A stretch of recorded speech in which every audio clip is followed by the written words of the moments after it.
வணக்கம் ஸ்டூடெண்ட்ஸ். நம்ம இன்றைக்கி பார்க்குறது எக்ஸசைஸ் 1.1ல் third sum. If f of alpha is equal to cos alpha 0 sine alpha 0 1 1 minus sine alpha 0 cos alpha, show that f of alpha the whole inverse equal to f of minus alpha அப்படின்னு கொடுத்துருக்காங்க. தமிழில் f of alpha எனில் f of alpha the whole inverse equal to f of minus alpha என காட்டுக அப்படின்னு சொல்லியிருக்காங்க. இதான் பார்க்க போகிறோம். அதாவது முதல்ல எல்ஹெச்எஸ் கண்டுபிடிக்கிறோம், அடுத்து ஆர்ஹெச்எஸ் கண்டுபிடிக்கிறோம். ரெண்டு ஈக்குவலாக இருக்கா அப்படிங்கிறத செக் பண்ணிவிட்டு ஈக்குவலாக இருந்ததுன்னா ஹென்ஸ் சோல்டு அப்படின்னு சொல்லிடலாம். சார் முதல்ல எல்ஹெச்எஸ் என்ன அப்படின்னு பார்த்தீங்கன்னா F of alpha the whole inverse, அதாவது ஏக்கு பதிலாக நம்ம எஃப் ஆஃப் ஆல்ஃபான்னு கொடுத்துருக்காங்க. அப்போ இன்வர்ஸ் கண்டுபிடிக்கணும், மேட்ரிக்ஸுக்கு இன்வர்ஸ் கண்டுபிடிக்கணும். இன்வர்ஸ் கண்டுபிடிக்கணும் முதல்ல என்ன செய்யணும், டிடர்மினன்ட் கண்டுபிடிக்கணும். ஏன்னா டிடர்மினன்ட் நாட் ஈக்குவல் டு 0வாக இருந்தால் தான் இன்வர்ஸ் எக்ஸிஸ்ட். ஸோ முதல்ல நம்ம எஃப் ஆஃப் ஆல்ஃபாவுடைய இன்வர்ஸ் வேல்யூ கண்டுபிடிக்கிறோம். சரி பாருங்கள். ஸோ டிடர்மினன்ட் வேல்யூ நம்ம கண்டுபிடிக்கிறோம் சார். ஸோ எஃப் ஆஃப் ஆல்ஃபாவுடைய determinant value, determinant of F of alpha is equal to, முதல்ல எப்படி டிடர்மினன்ட் ஃபஸ்ட் ரோ யூஸ் பண்ணுவோம். ஸோ இது ப்ளஸ்ஸு, இது மைனஸு, இது ப்ளஸ்ஸு. ஃபஸ்ட் ரோ எடுத்துக்கிறோம். Plus into cos alpha into அதுக்கு அந்த ஃபஸ்ட்டு ரோவையும் ஃபஸ்ட்டு காலமையும் நம்ம ஒமிட் பண்ணிடுறோம். அது போக மீதி உள்ள இந்த 4 நம்பரை மல்டிபிள் பண்ணுறோம். 1 இன்ட்டு காஸ் ஆல்ஃபா மைனஸ், எப்போவுமே கிராஸ் மல்டிபிள் மைனஸ் பண்ணுவோம். 0 இன்ட்டு 0 0. அடுத்தது செகண்ட் நம்பர் 0 தான். So minus 0. 0வோட நீங்கள் எதை மல்டிபிள் பண்ணாலும் 0 தான், அதனால் நம்ம அப்படி எம்டியாகவே போட்டுக்கலாம். அடுத்தது ப்ளஸ் சைன் ஆல்ஃபா. ஸோ மேலே ப்ளஸ் இருக்குது, ஸோ அதனால் சைன் ஆல்ஃபா. இதுக்கு நேராக உள்ள ரோ காலம் இதை ஒமிட் பண்ணிடுறோம். ஸோ இதை ஒமிட் பண்ணுறப்போ நமக்கு இந்த 4 நம்பர் கிடைக்கும். இது கிராஸ் மல்டிபிள் பண்ணுறோம். 0 மைனஸ், இது ரெண்டையும் மல்டிபிள் பண்ணுறோம். 1 into minus sine alpha minus sine alpha, already இங்கே ஒரு மைனஸ் இருக்குது. So plus sine alpha. சரிங்களா? இப்போது இதை உள்ள மல்டிபிள் பண்ணுறோம். Cos into cos square alpha, மற்றது 0 ஆயிரும், இது 0. சைன் இன்ட்டு சைனு ப்ளஸ்ஸு தான், சைன் ஸ்கொயர் ஆல்ஃபா. நமக்கு ஆல்ரெடி ஐடென்டிட்டி ட்ரிக்னாமெட்ரியில் படிச்சிருப்போம். Cos square theta plus sine square theta is equal to 1. அதே தான் இங்கே cos square alpha plus sine square alpha is equal to 1. So 1. அப்போ determinant value not equal to 0. அப்போ f alpha inverse வந்து exist. Therefore f of alpha the whole inverse exist. சரிங்களா? இப்போ adj of F of alpha கண்டுபிடிக்கணும். So adj of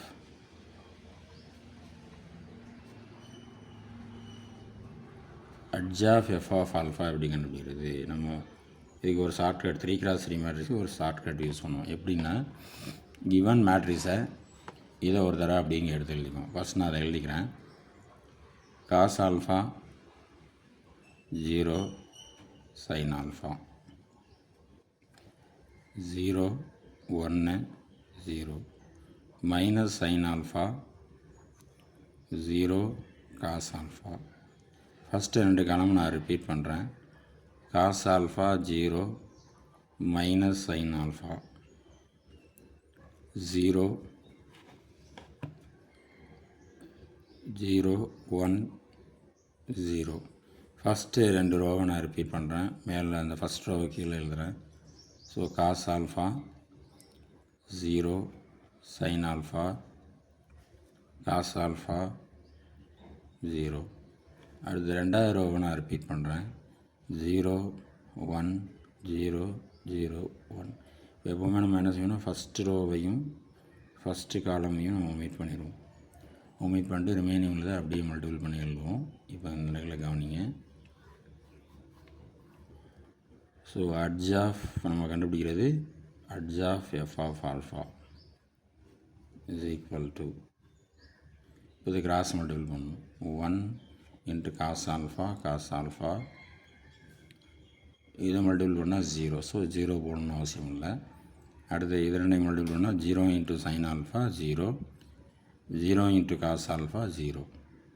சரிங்களா? அப்போ இது 0 தான். இது ரெண்டையும் மல்டிபிள் பண்ணால் இது 0 into 0 0 minus 1 into minus sine alpha minus sine alpha. So இங்கே ஒரு மைனஸ் வருது, இங்கே ஒரு மைனஸ் இருக்குது. So plus sine alpha. அடுத்து இது ரெண்டையும் மல்டிபிள் பண்ணால் 0 into sine alpha 0, 0 into cos alpha 0. இப்போ இது 0 ஆயிரும். அடுத்தது cos into cos cos square alpha minus இங்கே ஒரு minus. So plus sine square alpha. அடுத்து இது ரெண்டையும் மல்டிபிள் பண்ணால் 0, இதுவும் 0 தான். ஸோ 0. அடுத்தது 0, அடுத்து ஒரு மைனஸ் சேர்ப்போம். 1 into sine alpha sine alpha. அடுத்தது 0, இதுவும் 0 தான். 1 into cos alpha cos alpha, இது மல்டிபிள் பண்ணால் 0 தான். ஸோ அப்படி வச்சுக்கலாம். எப்போவுமே இதை ட்ரான்ஸ்போஸ் பண்ணணும். ட்ரான்ஸ்போஸ் பண்ணால் தான் நம்ம நிறைய பேர் மறந்துடும். ஸோ அது கவனமாக செய்யணும். சரி, அடுத்து இதை ட்ரான்ஸ்போஸ் பண்ணுறோம். ட்ரான்ஸ்போஸ் பண்ணுங்கள், ரோவை காலமாக எழுதுறோம். ஸோ அதுக்கு முன்னாடி இதை நான் இதை சிம்பிளிஃபை பண்ணிக்கிறேன். ட்ரான்ஸ்போஸ் பண்ணுறதுக்கு முன்னாடி cos alpha 0, 0 plus sine alpha sine alpha 0, cos square alpha plus sine square alpha 1, 0 minus sine alpha 0 cos alpha. அடுத்து இதை ட்ரான்ஸ்போஸ் பண்ணுறோம். ஸோ இப்போ இதை ட்ரான்ஸ்போஸ் பண்ணால் என்ன வரும் அப்படிங்கிறத பார்ப்போம். இப்போ இதை ட்ரான்ஸ்போஸ் பண்ணுறோம். ட்ரான்ஸ்போஸ் பண்ணோம்னா நமக்கு adj of F of alpha is equal to first ரோவை ஃபஸ்ட்டு காலம் எழுதுகிறேன். Cos alpha 0 sine alpha. Second ரோவை செகண்ட் காலம் எழுதுகிறேன். 0 1 0. தேர்ட் ரோவை தேர்டு காலம் எழுதுகிறேன்.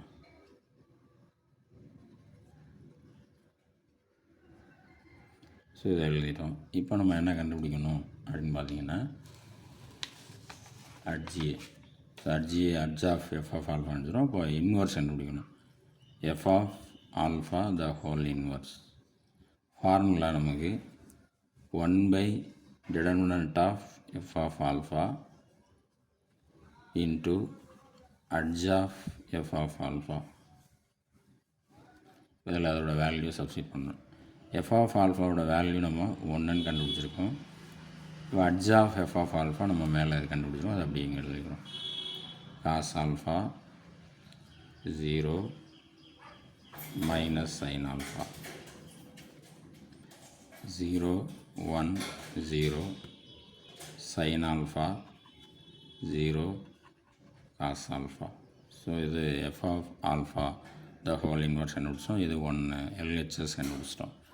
ஆர்ஹெச்எஸ் கண்டுபிடிக்கணும். ஆர்ஹெச்எஸ் என்ன சொல்கிறாங்க அப்படின்னா F of minus alpha. Alpha இருக்கிற இடத்துல மைனஸ் ஆல்ஃபான்னு ரீப்ளேஸ் பண்ணணும். நம்ம கொஸ்டினில் பார்த்திங்கன்னா எஃப் ஆஃப் மைனஸ் ஆல்ஃபா நம்ம கண்டுபிடிக்கணும். இந்த எஃப் ஆஃப் மைனஸ் ஆல்ஃபா கண்டுபிடிக்கிறதுக்கு நம்ம கொஸ்டினில் எஃப் ஆஃப் ஆல்ஃபாவில் ஆல்ஃபாவுக்கு பதிலாக மைனஸ் ஆல்ஃபா அப்படின்னு ரீப்ளேஸ் பண்ணணும். அப்போ ஆல்ஃபா எடுத்துலாம் மைனஸ் ஆல்ஃபா. இப்போ cos minus alpha 0 sine of minus alpha 0 1 0 minus sine of minus alpha 0 cos of minus alpha apply பண்ணுறோம். இதுக்கு முன்னாடி நம்ம சில ரிசல்ட்ஸ் நம்ம ஆல்ரெடி படிச்சிருக்கோம். அதை நம்ம இங்கே பார்க்க போகிறோம். அதாவது cos minus theta is equal to cos theta அப்படின்னு படிச்சிருக்கோம். அதே மாதிரி sine minus theta is equal to minus sine theta. காசுக்கு மட்டும் எப்போவுமே ஆங்கிள் நெகட்டிவில் இருந்துச்சுன்னா பாசிட்டிவாக வரும். Cos minus theta is equal to cos theta, sine minus theta is equal to minus sine theta. இப்போ இது இந்த ரிசல்ட்டை பேஸ் பண்ணி நம்ம இதனுடைய ரிசல்ட் எழுதுகிறோம். என்ன வரும் அப்படிங்கிறத பார்ப்போம். So F of minus alpha is equal to cos minus alpha. Cos minus theta, cos theta. அப்போ cos minus alpha, cos alpha. 0. அடுத்து sin minus alpha. Sin minus theta, minus sin theta. அப்போ sin minus alpha, minus sin alpha. அதே மாதிரி sin minus alpha, minus sin alpha. Already ஒரு minus இருக்குது. So plus ஆயிரும். Plus sin alpha. 0. cos minus alpha. Cos minus theta, plus cos theta. cos minus alpha plus cos alpha. 0, 1, 0. சரிங்களா? இப்போ இது equation 2. இப்போ equation 1ம் equation 2ம் ஈக்குவலாக இருக்கான்னு பார்க்கணும். இப்போ ஈக்குவேஷன் 1 நம்ம பார்த்துட்டோம், 2 பார்த்துட்டோம். இதே மாதிரி ஈக்குவேஷன் 1 இருக்கா அப்படியே ரெண்டையும் பார்க்கணும். ஈக்குவேஷன் 1 பார்க்குறோம். அது பார்த்தீங்கன்னா cos alpha 0 minus sin alpha 0, 1, 0 sin alpha 0 cos alpha. அதே சேம் வருது இல்லையா? அப்போ 1 ஈக்குவல் டு 2 அப்படின்னு அப்ளை பண்ணணும். So 1 is equal to 2. அப்போ f of alpha the whole inverse equal to f of minus alpha. So hence solved.